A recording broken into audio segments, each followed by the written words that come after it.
Hey, what's up guys? Alex Willis here, CEO of Leadership Surge, and I'm super excited to have you to the show today, and I want to personally welcome you to No Bullshit with Alex Willis, the go-to source for leadership development in the construction industry. And my friends, we have another phenomenal show for you today.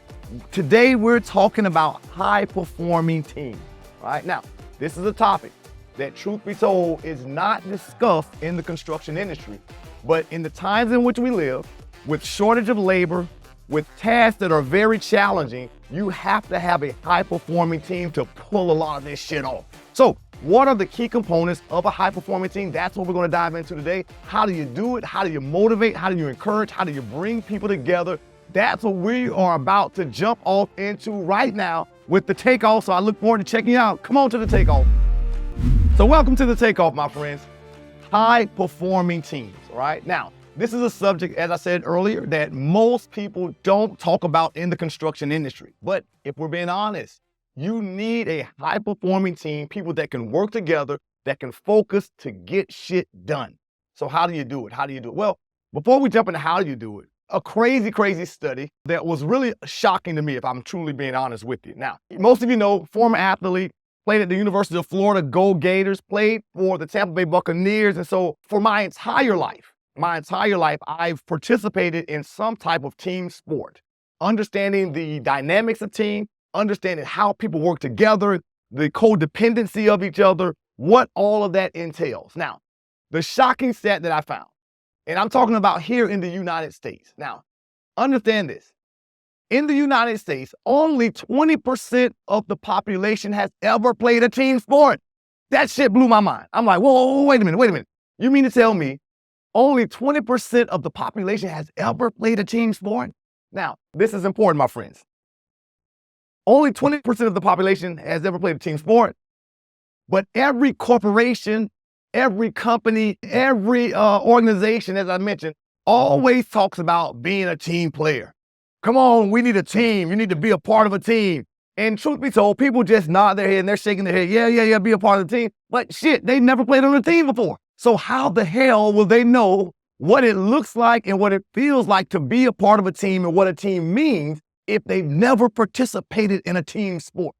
Crazy thing, my friend. So truth be told, oftentimes we're asking a ton of people to do something that they don't even know how to do. So today we're jumping into it because who does that fall on? Well, my friends, that falls on the leader of the team. So the leader of the team has to understand how to get the best out of people, how to create an environment to create a high-performing team. And I'll be honest with you, my friends, oftentimes it's not the person who's the most skilled with their tools. Understand, the person who is the best with their tools oftentimes makes a horrible leader. Just because you're the best with your tools does not mean you should lead 100 people who have those tools as well, right? Because there's another level of leadership skills that you have to refine in order to be a phenomenal leader. Now, in the construction industry, if I'm being honest, we've done a piss poor job with leadership development. Because I want you to think about this. Recently, I got a chance to interview 100 general foremen and superintendents, right? We spent the day together just talking about leadership, and I got a chance to ask them. I asked every one of them, hey, describe to me how you came into leadership. For all of them, the story was quite similar. Most of them were just thrown out, kicked to the wolves and said, hey, listen, sink or swim, make it or not. And that's a horrible way, if you think about it, for us to introduce leaders into leadership roles. Sink or swim, right? Most of them said, hey, I topped out as an apprentice, and the next thing I know, Alex, they had me running a job with 100 people. Most of them were being totally honest, saying they were scared shitless, not knowing what to do, how to do it, let alone manage hundreds of people, right? So there has to be a better way for us to do it. And so we're going to dive into the nuts and bolts of it today as we kind of talk a little bit about that. But I want to ask you a question. For those who are listening right now, how did you get into leadership? How did you get into the role that you're in right now? If it's like most of the people we've talked to, it was that sink or swim mentality. And yeah, maybe you did a great job. Maybe you were able to step up to the plate, but everyone shouldn't have to do that. I love to give this analogy, a football analogy here. Have you ever seen a quarterback right? A rookie quarterback who's never played before, and all of a sudden, in the biggest game of the year, you bring them off the bench and you throw them in there. Now, what's the likelihood of them successfully doing a great job? Yeah, if we're being honest, there's a small percent that does well. But if we're really being honest, the majority of them fail, they fall flat on their face. And the truth be told, my friends, when we do that, confidence lost, usually they're not willing to step back up to the plate and try it ever again. And it's all because we didn't set them up to succeed. If you look in the league right now, some of the best quarterbacks that ever played the game, Tom Brady, Aaron Rodgers, both of those quarterbacks spent time on the bench for several years watching a quarterback in front of them, working with the coach, getting prepared so that when their moment came, they could be phenomenal at doing a great job. So if we're going to do a great job, truth be told, companies have to do a hell of a job creating a farm system, kind of like baseball, in which we really begin to take leaders through to really develop them and refine their skills so that they can be phenomenal leaders. We have to do a phenomenal job of separating working with your tools and leading people. Two totally different skill sets. You may be good at one, horrible at the other, right? And most times in construction, we spend all of our damn time on this one right here, right? So what is a team? What is a team? What is a team if you had to answer that question? Most people don't even know how to answer that question. Well, if we answer that question, a team is a group of individuals who are mutually dependent upon each other to achieve a common goal. Think about that for a second. A group of individuals who are mutually dependent on each other to achieve a common goal. So everyone knows what we're going after. I am so dependent on this person to get their job done because if they don't get it done, we don't win. All right?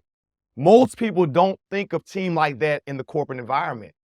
Most times it's a dog-eat-dog world. Everyone's out for themselves. There's a lot of selfishness and individualism going on, which both break down teams, my friends. Some of the worst teams that I've ever played on, people were all about themselves. We see this quite frequently in the NFL as people get closer to that contract year. They want the big payday, and so therefore they become very selfish. I mean, you talk about one person who was a pretty large cancer to a lot of teams, Terrell Owens. Go back and look it up if you don't know that, right? He broke down a lot of teams. Why? Because he broke down the team aspect and made it all about himself. Most times in construction, our people come and they're thinking all about themselves. I have to do this. I'm going to do this. There's no codependency, right? There's no common goal of what we're going after. Now, it's the leader's job, my friend, to focus everyone on one particular task, to say, listen, your job is this. Without you, we cannot make it, right? Your job as a leader, and we talked about this before in diversity, equity, and inclusion, is to create a belonging environment in which all of your team members feel as though they're a part of the team, feel the value, but then also feel the weight of their responsibility to the team, right? Now, when they can understand that, hey, listen, we are depending on you to get this done. And if you don't get it done, we don't make it. Let's go back to a football analogy really quickly, my friends. When you think about an offensive unit in football, right? Everyone's codependent on each other. The offensive lineman, the running backs, the quarterback, the wide receiver. Everyone knows when you break the huddle, hey, if I don't do my damn job, the play is not going to be successful. Now, here's the crazy part about this. Let's just say the quarterback calls the right play. The offensive lineman does a great job making their block. The running back covers the quarterback's blind side and picks up the blitzer. The quarterback drops back, throws a beautiful pass to the wide receiver, who all of a sudden, as the ball comes, drops the pass. Everyone did their job except one person, and it blew the whole damn play up, right? So when we can begin to have people on our teams in construction to understand the value that they bring and show how important their role is to the team, all of a sudden, we get people who are codependent with a single clear target, knowing what I'm going after with a common goal, knowing that if I don't show up and do my job well, we don't win. Now, this is what we like to call taking ownership, extreme ownership. The more you can get your players and your team to take ownership, the more of a high-performing team you can have. Because all of a sudden, my friends, I feel as though this is a part of me and who I am. No longer is it mandated on me. No longer am I being forced to do it. No. I'm a part of a team. My name is on the line. I see the value that it brings. I see the responsibility that I have, and I'm able to step up and perform and do a hell of a job doing that. Now, as a leader, as I said before, it's your job to really set the tone and the atmosphere for people to understand this. Now, the problem is in construction, though, we feel as though people are very expendable. And understand that. That is a horrible place to be, a horrible thing to do when you make your team feel like they're expendable. Oftentimes, I hear things like, hey, if you won't do the damn work, I'll fire your ass and bring someone else in. Understand this, my friends. If you're leading like that, you're going to get half-ass effort, right? Because people aren't all the way bought in. And as a leader, it's your job to inspire and motivate, right? Look, you put your tools down, so you're not necessarily using the physical tools anymore. But what you have to do in order to have high-performing teams is you have to pick up the people tools now, right? There's another set of tools that you have to refine yourself to use to be phenomenal. And most leaders never think about that, right? So what do? They lead with what I like to call dictatorship. And that's some of the worst leadership possible when I am demanding and I'm dictating. We call that a positional leader. That's at the very, very bottom of the totem pole, my friends. When I begin to lead only out of my position and my title, I get half-ass effort from people because they follow me because they have to, not because they want to. Some of the best coaches that I've ever played for, they were phenomenal coaches who understood how to push you and get the best out of you, but at the same time, they showed that they cared about you. So therefore, they were great player coaches, but at the same time, very honest and real to bring the best out of you.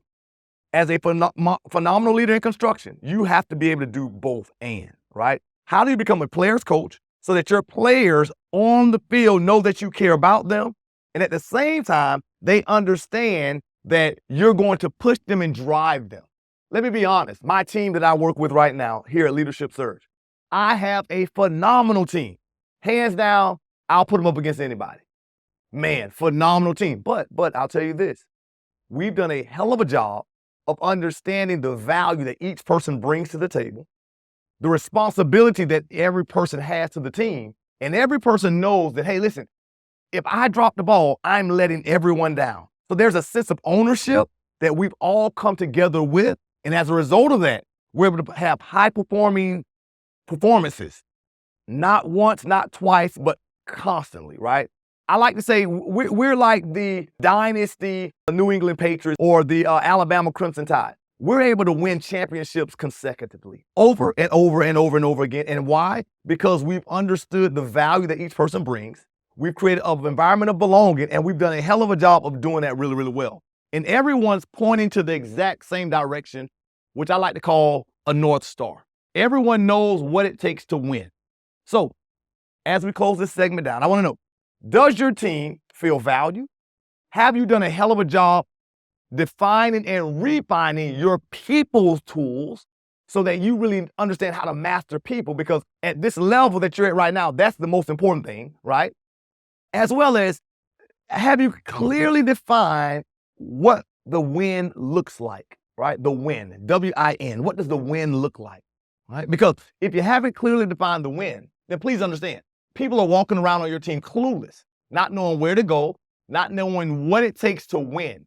That's what we call that North Star. When you've done a hell of a job defining that North Star, pointing everyone in the direction of the win, you as a leader can do phenomenal things. Your team comes together and you'll begin to find that things start coming in place because people have more clarity. They understand the value that they bring. They understand their responsibility, and they understand the ownership and take the ownership so that they could be phenomenal. This is step one of creating a high-performing team, right? Now, in the next segment, my friends, we're going to dive into what are the key components that you as a leader must put in place, right? There are 9 key components that you must put in place in order to do a phenomenal job of bringing this thing together. Now, we just did a high level kind of touching on them in this segment. In the next segment, we're going to dive deep into those key components that if you do this, it will bring your team together. They'll perform at high levels and be the best that they could be. You know what I like to call that? That's your playbook, right? That's your playbook, calling your plays. It's not as difficult as it may sound at times. We've made it scary because we haven't outlined and identified what the play is that we need to call. But in the next segment, my friend, we're going to do it. So stick around. I look forward to seeing you in the next segment. Have a good one. Hey, I want to thank you again for tuning in to No Bullshit with Alex Willis, the #1 source for leadership development in the construction industry. If you're watching on YouTube, my friends, we are doing our first ever giveaway. And trust me, we have some good shit for you. You don't want to miss it, my friend. So one of those things, this phenomenal, awesome mug with some hard hat stickers, no bullshit hard hat stickers. All you have to do to participate is leave us a comment to let us know where you may have challenges as well as what you think about the show, right? We will pick a random winner and we'll reach out to you with details. So don't forget to hit play to check out the next segment.